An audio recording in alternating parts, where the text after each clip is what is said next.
So combo moves, this is another category of moves. What are combo moves? Well, they're just versatile moves that you use in the middle of combos. Or at the end of combos. There's some moves that that are literally, I feel like they're just there for combos. That's the whole reason they exist, is for combos.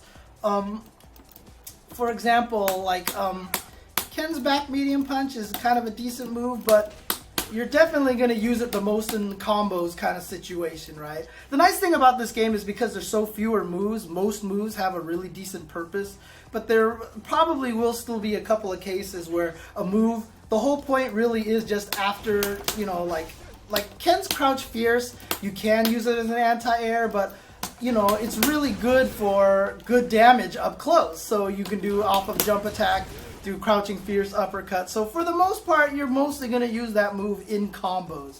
So that's what combo moves are, what I mean by that. So, and again, a lot of them are used just for special move cancels, because I can't just walk up to you and do crouch fierce uppercut at any given time, because if you block it, I die.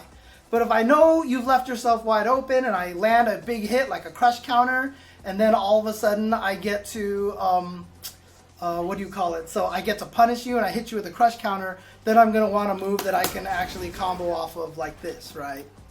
So a lot of times it's mostly used for special move canceling. You want to maximize your damage on the opponents as well. Same kind of thing as the big punishers. And to avoid this, just don't get hit. Don't get hit and your opponent can't start a combo. So it's about as simple as that. Which one is the one that Nikali can combo off of? Is it, oh, it is medium. Okay. There you go. Okay. So that's the combo. So don't get hit. But combo moves, range is nice for sure, because after, for example, a hit confirmable move, like if I hit with standing medium punch, it's nice to have something that reaches from that far. So it's nice to have that crouching strong to use as a combo move. This is a very important combo move because it'll combo at ranges where other moves won't hit, and you know you're tending to push yourself back in these kind of situations with these first few hits. So if I do like jump kick, stand medium punch, like that. So that crouching medium punch is an important combo move because it has decent range and it'll combo at that range, whereas if I do something like this, you know, standing jab or crouching jab might not hit at that range. You know, something like that. So speed is good because if it's not fast, it's really hard to land it in a combo. Safety, you're in the middle of a combo. You don't care. Your opponent's not blocking this. You're in the middle of a combo. Priority, again, they're getting hit. You don't care. Strength is nice. You want to do as much damage as you can. So if I know they're dizzy, I'm going to want to try to do, you know, crouching fierce into this. I could just do, I believe, medium into medium combos. Yeah, so I could do jump fierce, medium stomp, and then into this follow-up like this. I didn't combo that time. Huh. I could have swore that comboed last time. I guess not. But in any case, in some situations, let me turn Ken on and I can show you some good examples. Ken could do this into, you know, strong uppercut like so. But if they're dizzy and I know I'm going to hit them, why wouldn't I do fierce into uppercut? Because fierce does more damage. So strength is very important in these kind of situations. Hit confirmability, combo ability, needless to say, if you're using them in the middle of a combo, you'd better be able to extend the combo. And then afterwards, you're not expecting them to block, resulting state, extra properties, doesn't matter, you're in the middle of a combo. So the last category that I have here is fakes. And fakes are, I've often said in the first attack episode I did this year, I talked about every button you push should have a purpose. And a lot of people probably wondered about that because they see people from across the screen hitting light punch. And there's no way this light punch is going to hit anybody. I'm not going to hit anything that Ken does from over here, right? So why do you see some top players whipping buttons from a screen away like this, right? Well, the reason why is because it's a fake and it keeps your opponent on their toes. So if they're looking for you to whiff a space controller so they can dash forward like this, if you fake a jab and then they dash forward like this, if I do this, and then I can punish your dash forward, right? And then fakes also basically just makes it look like you're always busy. You know, you're always doing something. If you're always walking back and forth, not hitting any buttons, then the opponent knows they can close the distance or walk forward. But if I walk around and I hit buttons like this, I can kind of fake them into thinking about dashing forward, like, oh, he's hitting a lot of buttons, so you don't want to dash forward. So they stay back, and that opens you up to get in close, for example, right? So fakes are really good. Again, you can also knock them down, throw out a jab so that it recovers before they finish getting up. So quick recovery is important, but the reason why you do this is because if you really like doing meaty attacks, like I showed you with Ken, for example, I can do meaty low strong, and then I can get a combo off of that, like so.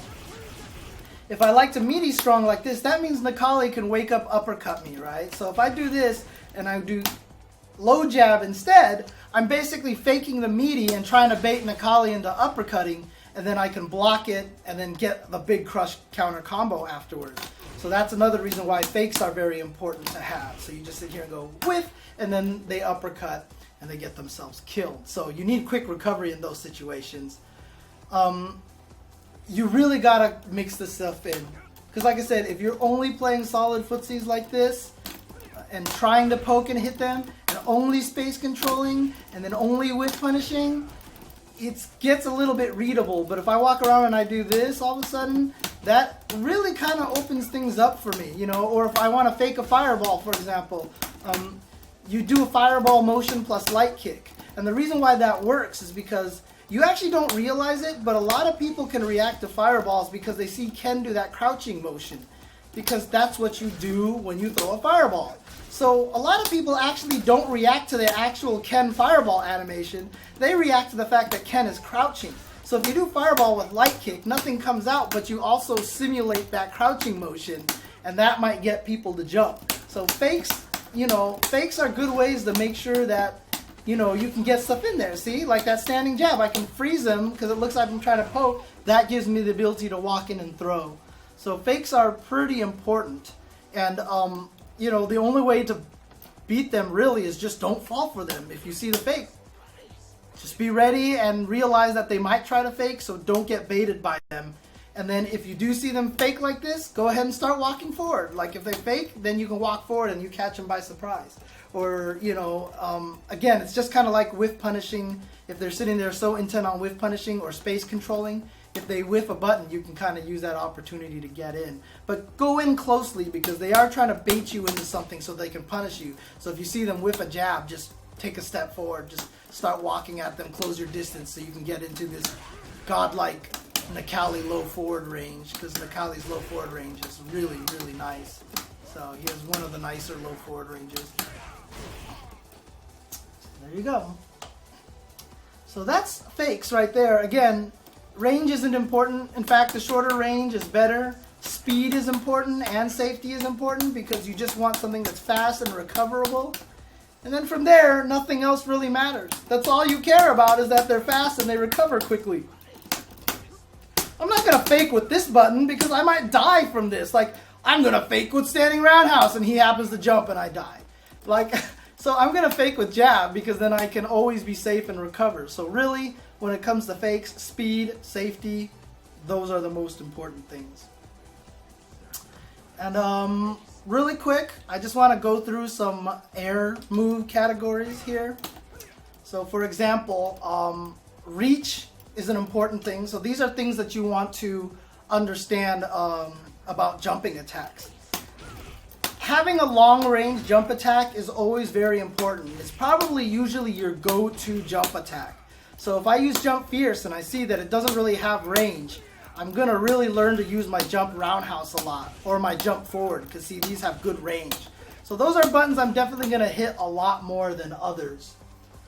Low hits, jumping fierce from Ken is an example. It hits really low.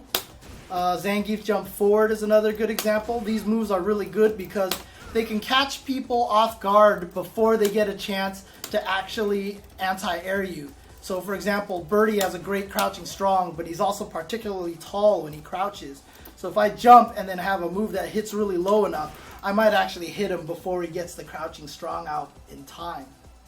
Priority, I've talked about that. Ken's Jump Fierce has really good priority, so it's nice to use this button, so you want to understand this. Like Cammy, for example, her jumping roundhouse has good range, but her Fierce Punch has more priority. So if you're trying to beat things that your opponent does, you want to use the button that has more priority. If you're just trying to reach them, then you're going to use the move that has range. Cross-ups, super important. You always want to find your cross-up. Javits asked a great question. I wonder if Balrog's actually going to have a cross-up. Because because Balrog's never had a cross-up. So that'll be interesting if he actually doesn't have one. But cross-ups is another great category of jump attacks. Whoops, I've skipped number 5. Air-to-air. So air-to-airs are fast moves that kind of hit straight. Because if the opponent, like, so for example, my jump medium punch is a good one. Jump light punch is a great one. Because if we accidentally both jump at the same time, you want a good move to react with and hit. So if I jump at the same time and hit Fierce, this might not actually be such a great move. Because it might actually hit too low, for example. Ken's Jump Fierce just happens to be super good, so it will hit. But if the other person hits jab, then he's going to beat your Jump Fierce. So what you actually want to do is have a good air-to-air move. So jump jab is a really good one for Ken, for example, because it's fast and it hits horizontal. Hurt box shrinkers. I'm actually not really aware of a lot of hurt box shrinkers in this game. I know in Street Fighter 4 with Zangief, if you jumped and did down plus light kick, he did the knee drop, and that would actually kind of shrink Zangief a little bit, so he was harder to hit. So that's a category of moves. I don't know if it exists in this game. If a lot of people in the chat know of one, they could just let me know if there's a good hurt box shrinker. Not a lot of them. Having a good move that can be a fuzzy guard. I'm going to have a whole episode on fuzzy guard, so I'm not really going to, well, not a whole episode, but I'll probably try to talk about fuzzy guard someplace so I can actually, so you can understand what that is. I'm pretty sure Zangief can, yeah, see there you go, I can instant overhead birdie like this. So I can hit him, because you have to high block these, so you don't think you have to worry about it, because Zangief has no overheads, and then all of a sudden he hits you with an instant overhead like that. So that's an example of an instant overhead. And then of course there are some special property jump attacks. For example, Mika's body splash, which stops her jump completely, changes her jump arc. We saw Nakali's dive kick, which freezes him in the air, changes his angle. So those are categories right there for good jump attacks.